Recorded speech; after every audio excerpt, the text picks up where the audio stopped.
Welcome to the Evergreen Church Life podcast. The Bible tells us in the book of Philippians that we as believers need to be unified in our mission to know God, share life, and change the world. We've got a lot going on here at Evergreen, and we want to cultivate that culture of unity. The strategy of this podcast is simple. We sit down with a ministry leader here in our church, and we talk about how God is working around them. Well, we're here with Kristina, our Executive Director of Family Life. Is that the whole title? That was correct? She's going to be joining us to talk about, we have so much going on. We're setting records weekly with how many children we have coming through our ministries. And so she's going to be letting us know all the exciting thing that's going on in that area, and also helping us to be informed with also how we can pray for those things. Because I think that's, as the church grows, I think that's one of the ones that's seen quick growth lately. So yeah. Yeah, for sure. Yeah. Well, thanks for being here with us. Thanks for having me. Okay, so why does your role exist? You've been here for a little while at the church. How many years have you been? Almost 10. Almost 10. And you started as the children's director or for preschool? Or Yeah, I started as the part-time director of preschool ministry. Yeah, and then every year or so, Michael adds more onto your plate. And you should really just focus on not doing a good job. That way you don't get more responsibilities. Yeah. Yeah, I thought, no problem. I'll be able to do preschool in just a part-time position, which I was able to for a while. And then finally I went to him and said, I'm pretty much working full-time hours. And he said, I know. So, How about I get paid for full-time hours? Yeah. Don't we all in ministry? So why does your role exist, and how does it contribute to Evergreen, to the church body? Okay, so when Michael first invited me to be an executive director, I don't know if you remember that, Philip, but there wasn't an executive team yet. Right. Yeah. This was yeah. about was 2 years ago, pulled wasn't it? in. This was the first iteration of restructuring, I think. Right. Yeah. So I was pulled in to have those conversations with were you an executive then, or were you a lead? I can't remember. I was an executive. I think we became executives at the same time. Yeah, I think you, me, and AJ were executives. I think so, yeah. And then, I felt like I got to sit at the big boy table. And it was awesome because I felt like I was able to have a voice for our ministry.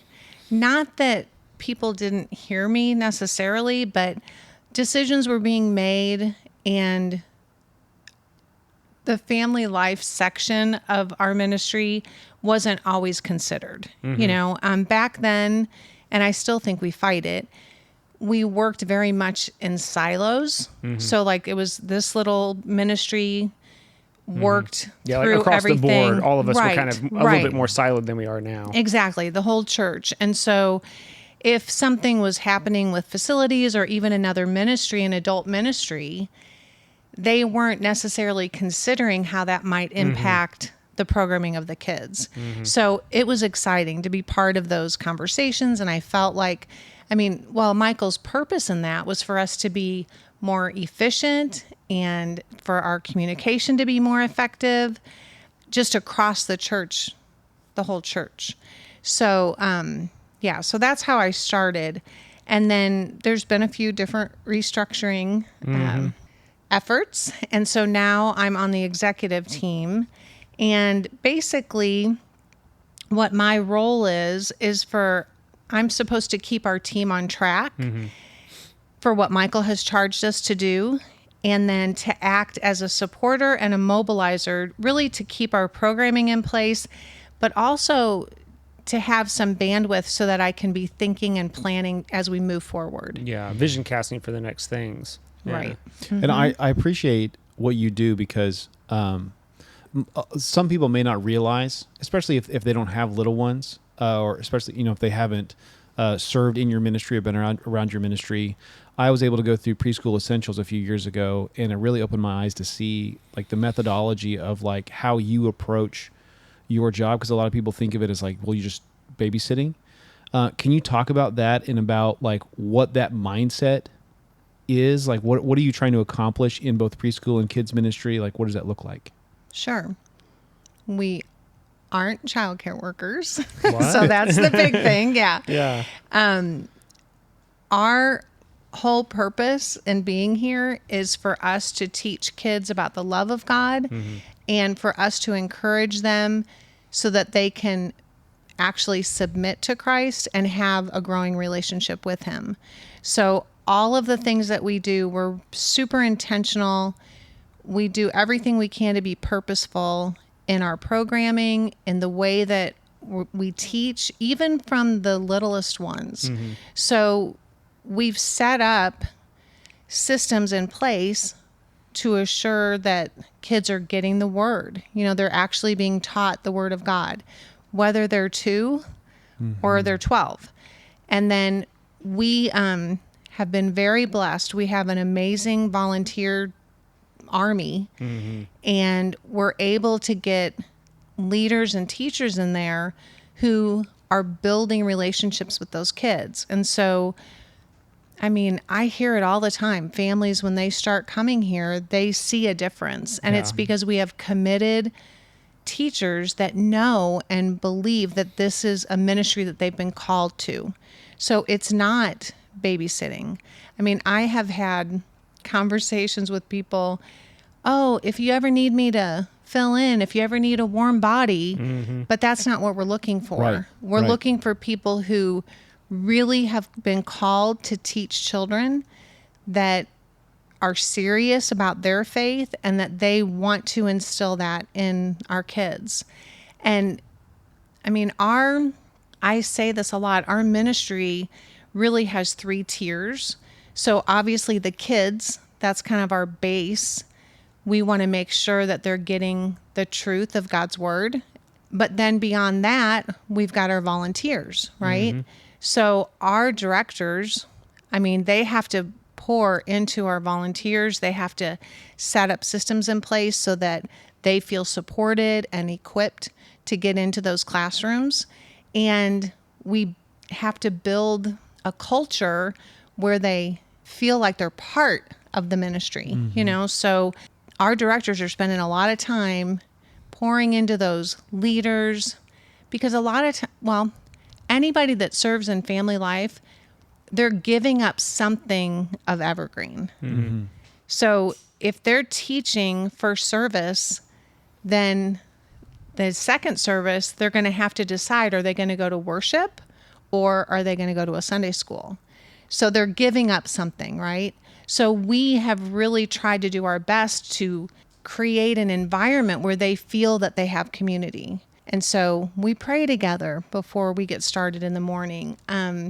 Some of our directors have set up systems to try to get, have coaches, and have smaller teams that they're checking in on their volunteers and that type of thing. So we've really tried to build that kind of community, so that they don't miss out on that. And then the other layer are the parents.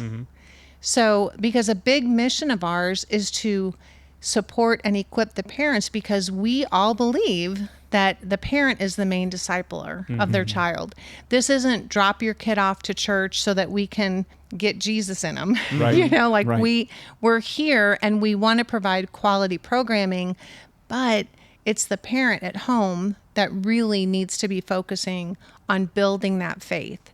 So our directors they do their best. They provide, information about the programming that we have. Like every Sunday, they have access to the Sunday school lessons. We encourage them to do those things at home. And we've got so many programs. Can I talk about that now? Sure. Yeah. So we've got, for our preschool age kids, that's birth to, right now it's kindergarten, goes up to kindergarten. And that is led by Leanne Roth is our director, and then Julia Marriott is our associate. And then Amy Gamble is our director of our Evergreen Learning Center, which is like a Mother's Day out. It's a 15-hour a week during the school year. And then her assistant is Elizabeth Cheney. So those gals, they are focused on that age group, and they're making sure that the parents if the parents want information and want to be equipped, we've got that. And they do that for Sunday and also Wednesdays, because we have the Awana program, right? So the Puggles and the Cubbies are under that preschool umbrella. And then we've got the kids department, which is Jennifer Call is our director, and then Catherine Carter is the associate. And again, they're doing Sunday morning. They're doing Sunday school. We have kids worship for the kids that go up to 4th grade. We have Ramp 56, which is our discipleship program for the 5th and 6th graders. That's Sunday night. What am I forgetting? There's way Awana? more. Have you mentioned Awana? Oh, yeah. Awana is, I mean, we have over 300 kids on our Wednesday night, and that's a discipleship program where we're teaching God's word. The kids are learning verses, and they're building relationships with their leaders. I mean, that takes hundreds of volunteers. So our teams are... Big. They're massive. Yeah, Yeah. they're really They're actually big. bigger than most churches. Yeah. Your Oh. volunteer group is like twice the size or 3 times the size of the average Baptist church. So, Absolutely. Like on a Sunday morning, how many volunteers are working in the preschool and the children's? Well, in preschool on Sunday morning, we have around 50 each service. And I mean, and that's because, I mean, we go from babies. Yeah, This yeah. week we had, I think, 40 babies, you Yeah. know, so I mean, it takes a lot more to serve 40 babies. And then our kids ministry, we have 2 classrooms for every Sunday school. So I think there's about 20 to 25 leaders on Sunday morning there. And then kids worship, I mean, that's where all the kids get together, and we have folks that come and do live worship for them, which is awesome. And then those kids get lessons, you know, like a sermon. So Yeah. So somewhere That's- between like 75 and 100 volunteers on an average Sunday. more than 100, really. I mean, because there's Yeah. 100 just in preschool. Oh yeah, you had Yeah, two, but you had a different set per service. I Right. forgot about that. Yeah. So closer to like 150 or so Yeah, per Sunday, and then you have probably. like probably was it like 300 or so on the team that rotate? I think I had heard that before. Easily. Yeah. I mean, yeah. There's a lot of people. I mean, Yeah. I lead the newlywed Sunday school class, and about a quarter or more of my Sunday school, I see them with their green tags on Sunday, and they'll leave, 10 minutes early because they're going to go serve Right. in the second service. So, Yeah. which I always love. I'm always like, thank you for your service when, Yes, when they exactly. leave. Yes, we couldn't do it without you. Yeah. Well, here's something that I think is worth saying. Like you mentioned the parents and helping the parents and training parents. People don't realize, like I grew up, I'm a part of a big family. I have siblings that are 14, 16, and 18 years younger than me. Is that right? No, 10, 12, and 14. That's right. So I grew up with babies in the house. So I grew up, I knew how to swaddle a baby. I knew how to change diapers. I knew how to do a bottle. I knew all those things because it was part of culture growing up. But one of the dynamics, social dynamics of being in the West, in America, is that there are an increasing number of parents who didn't grow up around babies and around raising little ones. And so more and more, our younger parents are coming into parenthood without any training. And as a result, they're leaning on resources like the internet or social media to make decisions about how they're training their kids. And the vital work of the church of helping these parents understand how to raise their kids biblically, I don't think that our generation fully understands that dynamic. And I love that what you do with kids ministry and with preschool ministry, the reason why it's so intensive, not just for the kids, but for the parents as well. I mean, you haven't even touched on the parent coaching ministry that we've Right. launched, that I think is so dynamic to and appropriate to where we are culturally. Can you talk about that aspect of church life? Because I think you've been on the front lines of this for years now. Sure. Yeah. I think that parents are also inundated with false teachings about parenting. All the different social media, there's a lot of trends on how you should best discipline your kids, and you don't want to harm them. You don't want, to ruin them for life based on, Yeah. something that you say or the way that you interact with them. And we're trying to get back to what Jesus and the Lord teaches us about in the Bible, right? So what we did, Scott Turansky has the National Center for Biblical Parenting, and I learned about him through the Children's Ministry Expo that we do, that we can talk about that too if we want. But he offers a parent coaching program. So you can go through this course and then you become certified to be a parent coach. Well, we've got 5 parent coaches here at Evergreen that have gone through the training, and they're willing to work with families that, I mean, you don't even really have to be struggling. I mean, it's really just information. Yeah. And We can all learn to do better. absolutely. Yeah. So, and it's the program that he offers, it's about getting to the heart of behavior. So you're not just doing behavior modification. You're not looking at the child like, and his ego, you're trying to look at, okay, what does the Bible say about this? And how do we get to the heart of that kid so that they will behave in a way that's honoring to the Lord? So we've got, like I said, we've got 5 coaches that are ready and willing. And that program, what that looks like, it's an 8-week program where they sit with their coach. They meet with them once a week. There's videos and books that they read through. And so that's a great resource that we have. There's so many things. This is definitely a passion of mine, just to get information into the hands of people that are looking for help. Because when I think back when our kids were little, I mean, I was a pretty new Christian. And so anything that I heard, I would try to grab something out of that and implement it. Like I didn't have this big design to do it or strategy. So when I read a book or listen to a podcast, it's like what I always suggest to moms is, if there's just one thing that you can take from this and start to implement it in your home, maybe that's something that will just get you closer to where you're thinking that you should be. But really the heart of all of it is that, how are you discipling your child? How are you training them up and teaching them to honor the Lord? And there's tons of resources out there, and we've got them available. So another thing that we've done, and that's kind of something that I don't think a lot of people know that I do. My title is Executive Director of Family Life, but there's a / conferences. Yeah, people wonder, like, what, you work for the BOK? Like, what's right? And for those of you that don't know about Kristina, she is an innovator for sure, and thinks outside the box and always thinking about ways to improve. And I think that's one of your gifts and strengths. Is / conferences on your name tag? It is. Oh my gosh. Yeah. I have the biggest title, the Yes. longest title that they could barely fit on there. Well, I mean, Stop doing so well. Oh, yeah, yeah. that's what I'm saying. Yeah. You need to stop Well, doing I it. think he's just trying to stick that in there.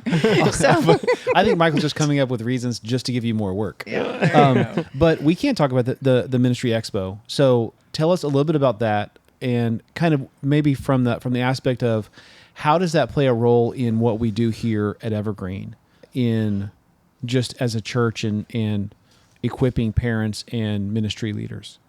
Sure. Well, really the birth of it was, I had started in a ministry role and I had no clue what I was doing. And so I was looking for training for my Sunday school teachers, because that was part of my charge. I needed to train Sunday school teachers, and I didn't know how to do that. And this is at another church. Right. Yeah, this was when we lived in St. Louis. And so I searched, and everything I found was way out of my budget. Jackson was about 11, and I was kind of grumbling about it at home at the dinner table, and he said, "Mom, why don't you do one?" So that's honestly how it started. And it Sounds just like Jackson. Mom, you just do it. Right, exactly. So it just kind of snowballed from there. Like I would get, anyway, that's a whole nother story. That's not important. But we do a Children's Ministry Expo every year. We started it in 2013. We moved it to Evergreen in 2019. And Evergreen has been amazing at just coming alongside that and supporting it, that I don't think anybody knows that we started it in St. Louis. I mean, like people just think it's been here forever. So that's great. But my heart behind that was to equip and train our leaders. But over the years, the breakout sessions that we've had, the keynote speakers that have come, really, like I had girlfriends that were coming as Sunday school teachers, but saying, Kristina, I have learned so much for my own family. And so then I tried to start, thinking about it that way. Hey, moms, dads, come on, you should hear some of this, because it's encouragement and it's equipping. How do you teach your kids, right? So that's kind of how I think the / conferences ended up on my name tag. But then, we're kind of dreaming about like worship launch. Zach did worship launch, and then we were going to do a discipleship conference. So those dreams aren't gone. Yeah. We're still, going to be looking into that type of thing, but that's a little bit down the road. And Michael's goal for me in that is to be a support in those endeavors, Like that said, I your, could. Your skill is like just a personal skill is being a resource gatherer, and to put on those conferences, it's so many moving parts. And Right. that's kind of And in I your wheelhouse. love it. Yeah, I exactly. love it, and I get fired up. And Yeah. so, like, Yeah. I'm happy to help somebody do Yeah. it. But then the other side of that, like, because I've made some of these connections, I mean, it's amazing to me the doors that have opened, that God has allowed me to be in the presence of some of these really hard hitting. Last year we had Josh McDowell here Yes. Yeah. as our keynote speaker. Right. So I never would have met him, right? I mean, and that's exciting and encouraging, and they bring along with them resources. And so I've been able to bring, like, the different parenting workshops that we've done. Those are all have really been some connection from my organizing the expo to find these resources. It's like, oh my gosh, we could do this here. Let's bring this in, and this might help our parents. So it kind of started when we opened up the ELC, that learning center. I really wanted there to be a parent. We had a parent resource night once a semester, because I didn't want it to just be babysitting. And it isn't. I mean, the teachers they all love the Lord, and they want the kids to learn about his love. But I wanted to also have some kind of resources for the families if they wanted it. So we started that. And then, we did the formational home, which that was amazing, because again, before, when we were in silos, that never would have happened, right?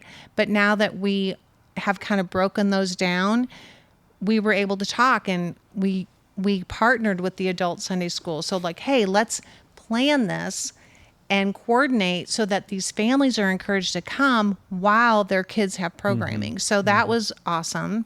We brought Keith Farron in, It was excellent. Yeah, Yeah. I mean, there's just been a lot of great resources. And going back to the heart of why you started, like when you years ago when you started in children's ministry and you were frustrated at not either finding good resources or finding them affordably, like not only are we providing that for free within Evergreen, but even the Children's Ministry Expo is super cheap in this economy, Oh, yeah. And so we keep those costs down, because I remember when I first started on staff like 3 years ago, and Philip and I like to joke, like my first week was a CME week, and I was like, is this normal? That it's just constant work all day. We were walking into the church. We're walking over from the offices, and Matt was like, "So are 14-hour days normal here?" Because Yes, I was yes, not they are. expecting that. Yeah. Only if Christina's in charge. Yeah. This is just I'll work. this is the on ramp. I mean, Yeah. now he's working 16, 18-hour days. It's great. Yeah, He's I living don't- his best I don't life. sleep. That's why it's coffee. Yeah, all the time.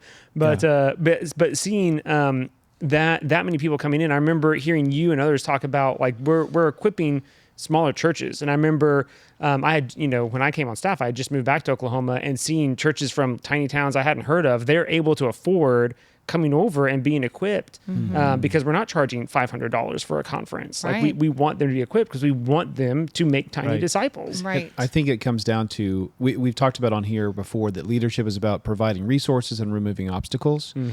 And you are really good, Kristina, at providing resources and finding ways to equip people to do what God's called them to do.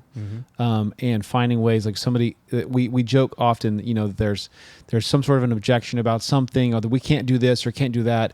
And you're always the first one to say, well, what if we do it this way? Or what if we do it that way? And removing those obstacles and inspiring people.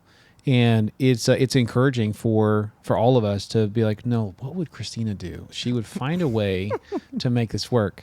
So thank you. well, no, I'm not trying to blow smoke here, but I really do believe that you're gifted in that. So Usually what happens is I'll say, I have an idea, and everybody goes, ugh. That's right. It's like, oh gosh. And then we jokingly, like one of your phrases, you guys. Yeah. And we affectionately put that on a mug for you a few Yes, years ago. I still have that. It's one of Or my your ideas involve us building more buildings or whatever it is. It's a common phrase. We just need a bigger building, Michael. Yes. Well, and we do. We do. Can't build them fast enough. So there's a few questions here that we typically ask, and I know we've spent a lot of good conversation here already, but I want to move through these as quickly as we can. If your role was to disappear tomorrow, how would that impact the church? Besides children running around in mayhem. Besides Lord of the Flies. I don't know if it would be that bad, but it would be. I've been in some children's ministries where there wasn't much. Yeah, it basically was Lord of the Flies. Yeah. Man. Well, this is a hard question because, it's not me that's doing this, right? Absolutely. Yes. Yeah. We have an amazing family life team. Yes, but if there was no organization of kids in preschool ministry, how would that impact the church? Sure. I think it would be less intentional. I think that the kids, there would be more playtime. I think it would probably look more like childcare. And that's something that we fight against on the regular. And I hear it, not that I'm playing the comparison game, but when new families come, and they will be amazed that their children, who even their young preschoolers, are coming home and they can articulate what they learned, or they can repeat a Bible verse. And they're saying, what do you do? Because at our old church, we never got any answers. Well, then I start trying to dig, well, how are those set up? How did you do it? And I remember one gal, she said, well, sometimes we would have 33-year-olds. And I said, well, what did you do? You mean in one room you had, and she's like, I said, what would you do if you had 33? She goes, well, we'd have 33-year-olds. And I'm like, what? Like, you can't teach 33-year-olds in one group, right? So that is, if we ever got to that point, we would lose the intentionality. You would just be keeping people alive, right? Hopefully. Yeah. So, I think if there's nobody that has any kind of margin to be thinking through, what does our programming look like? How are we developing our volunteers? How can we influence our parents? I think it would just it would be a very different, it would be a hollow, much more shallow ministry. Yeah. One thing I think too, we're talking about this, and we haven't mentioned it, but statistics tell us about healthy churches and growing churches and all that. They have good children's ministries. And Evergreen's been growing exponentially over the last several years. And I think a lot of it has to do with how well the intentionality is behind the scenes with children's ministry. And, Philip did a couple of years ago a demographic study of our area and of the church, and we're pretty well spread across all the demographics that we have, all the ages and stages, but we're slightly heavy on the younger adult side, one, because of our Reach ministry, but I think that gives Reach too much credit. Really, I think a lot of it is young families that are in their 20s and 30s, their kids are being taken care of, they're learning about the Lord, like noticeably learning about the Lord.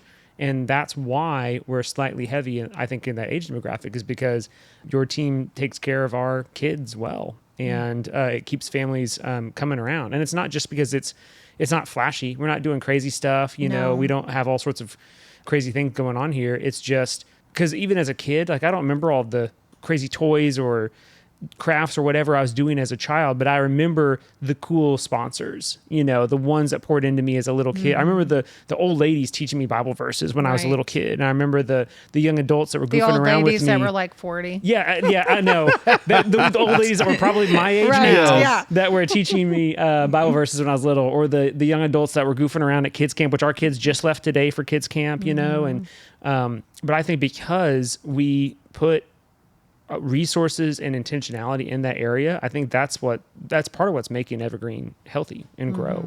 Well, and I think it's the relationships, and we talk about discipleship. Well, I know it looks very different with our kids, but when you've got consistent volunteers that this is their mission to pour into kids, that makes a difference for those children because they're coming in and they know their teacher. Yeah, my kids know who their teachers are and tell me the funny stories that they learn from them. And, oh, Mr. So-and-so was telling me this about the Bible, and having chats about it. Like, because they talk to him every week. Even down to the guy, the watchman, our security guys who, stand at the doors. Like, those kids know those guys. Right. And they're giving high fives and fist bumps and things as they're coming into Sunday school. I think it's incredible. So, Kristina, how does your role help us to know God, share life, and change the world? Well, again, I kind of feel redundant, but these kids, we're teaching them to know God. And our hope is that they're going to change the world with what once they submit to Christ in their own personal walk, that's going to make a huge difference for our world. That we've got to get to their hearts and giving them the word, building disciples out of them. That's how we're going to impact the next generation. Yeah, and I think there's an aspect of what we were just talking about of sharing life, of the intent, because we have like an army of volunteers for our children's ministry, that we're not spread so thin, having 30 plus kids in a room with like a volunteer or whatever. I think because we can have older generations, whether that be, a 20-something or a 60-something that's in that classroom with them, they're getting to share life across generations. And the kids of the church, when they know the adults of the church, they enjoy church. When they're not siloed in their little bubble of just children's ministry, but they know more varied people like that, it makes a healthier church. And so that's part of us sharing life that is equipping them to come to faith at the right time when the Lord draws them, so they, like you said, so they can go and change the world. Well, and I think Matt and I are both getting to an age now. I've got grown kids. He says as he laughs. He's at the age. I'm at the age now. I was thinking about this at my oldest daughter just got married, and as a dad watching adult kids. And Kristina, you know this because you're watching your kids make decisions for themselves and chase the Lord and do the best that they can and with the resources that they have or whatever. But going back to this idea of the little old ladies that watched us in preschool or taught us, I still, when I go back to Matt and I's home church, he probably gets the same thing where it's like, I remember I had you in first grade, whatever. And as an adult, watching kids grow up in the nurture and the admonition of the Lord, and then begin to make decisions as adults, godly decisions, and make hard godly decisions. It is a blessing that can't be described, honestly. And when we talk about sharing life, when our adults, especially our older adults that aren't, they're way past having kids in their home. When the gray hairs are the ones who are pouring into our kiddos, and they see these little ones, or maybe these are the kids of the little ones that they helped raise. They see the generational connections. Talk about sharing life and being able to see like, hey, Matt and I experienced this with his kids, with his boys. They're not my kids, but I did not realize when I was younger how I would feel about my friends' kids and how much I would love my friends' kids. And that when they call me Uncle PJ or Uncle Philip and they ask me to do things, or they want to spend time with me, or I want to spend time with them because the feeling's mutual, we have just an incredible intergenerational blessing in our kids' ministry. And to see those little ones grow up.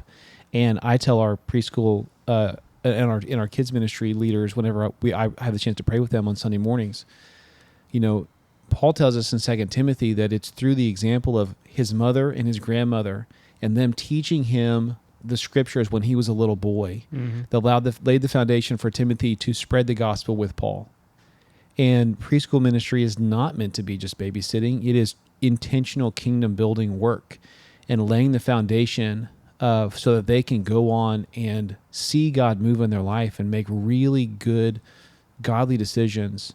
That's how we change the world. Mm-hmm. Yeah, I think children's ministry is inherently, even as you're talking about it, it just clicked in my head that it's really, I mean, Kristina, I don't love children's ministry. It's not my gifting. Why'd you whisper that?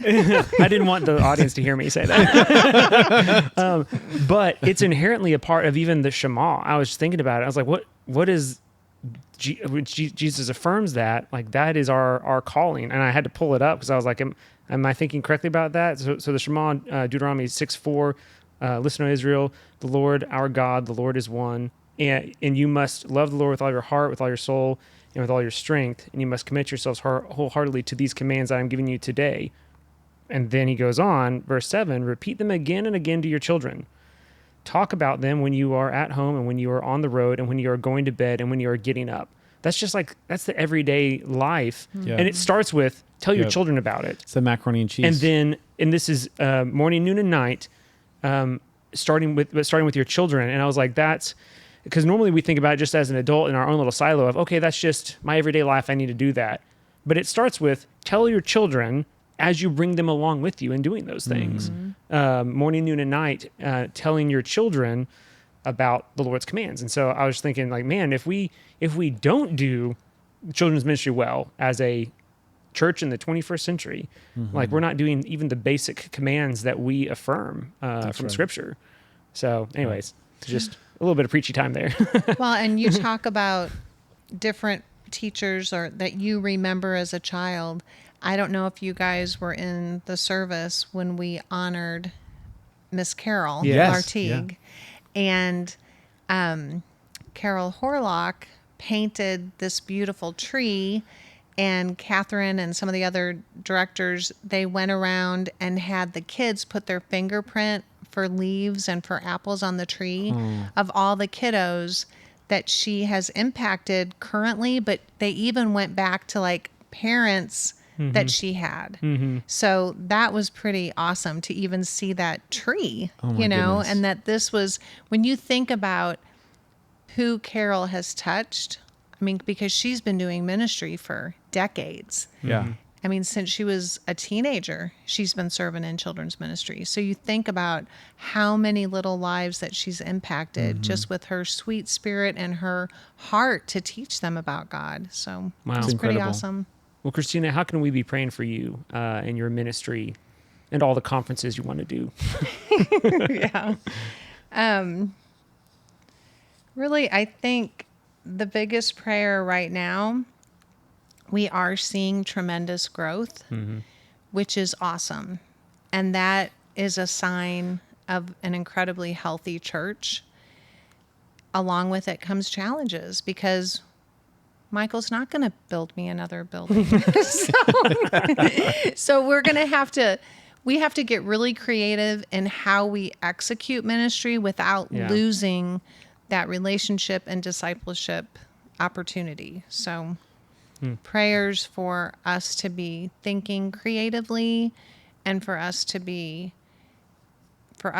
receive wise direction on what our next step should be. Well, Kristina, And more volunteers. And all hands on deck. Yeah. more volunteers, always more volunteers. Yeah.